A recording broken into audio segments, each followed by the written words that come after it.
School provides structure and routine to the lives of students. Following the routine of getting up at a certain time, going to classes at specific times, and coming home at a certain time provides a sense of normalcy in their lives. The predictability of knowing that third period math class follows second period history class allows students' brains to focus on academic content. Expectations for behavior and academic performance are known and familiar. When schools closed earlier this month, students lost the structure and routine. Many were sent home with packets of assignments to complete, but it is up to them to decide when and in what order they will do the assignments. At first, this greater amount of freedom and choice feels good. Finally, I get to decide what I want to do. In short time though, it is easy to fall behind, to be distracted by other more desirable options like Netflix, video games and social media, or to become bored. For students, schools isn't just about academics.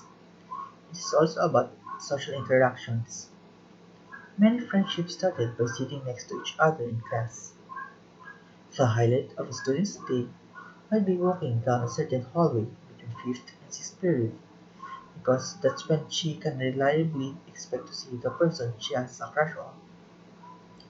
Groups of friends eat lunch together every day. Through their interactions with teachers and other school personnel, young people learn to interact with non-family authority figures. In the hallways and classrooms of their school, young people are exposed to a variety of different cultures, perspectives, and ways of living that may be different than their own. Extracurricular activities also affected by school closures. Many students enjoy participating in sports, music, school plays, robotics, and a variety of other activities. Participation in these activities helps students to be more attractive applicants to colleges, universities, and future employers.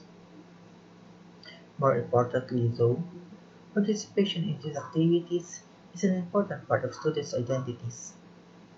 They provide a tribe for others with whom common interests and skill set is shared.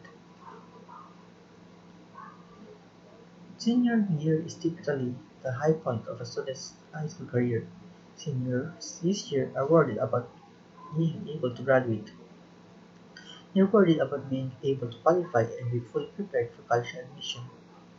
They're aware that many colleges and universities that have shut down and wonder how this will affect their own future plans. If schools remain closed for the rest of the spring, students in their senior year will likely forfeit their last shot at championship sports season if their school chance to perform with their choir or never get to perform in the play they've been rehearsing for so long.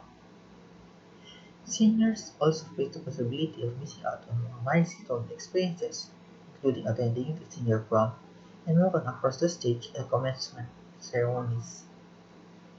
What are the ways to relieve stress in this unusual situation?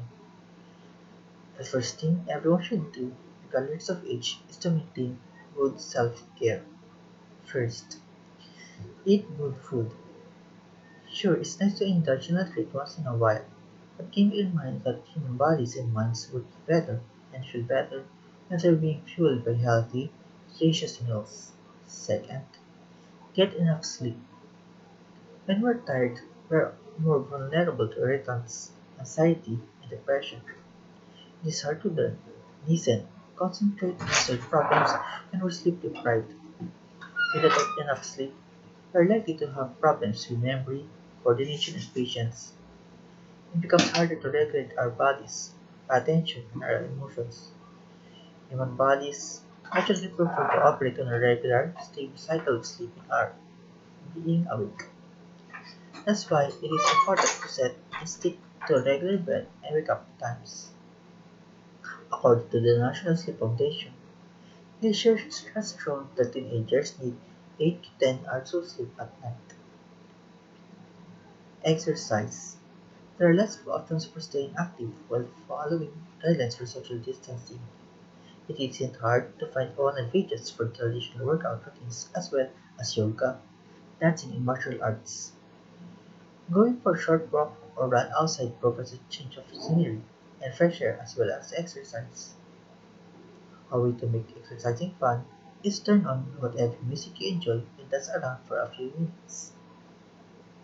Be a smart consumer of information.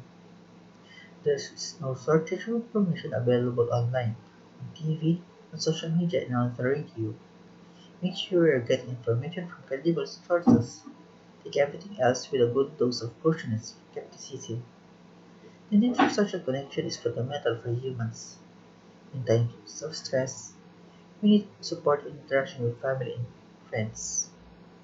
Technology like texting, messaging apps, email, and phones also allows us to keep in touch with others without having to be face to face.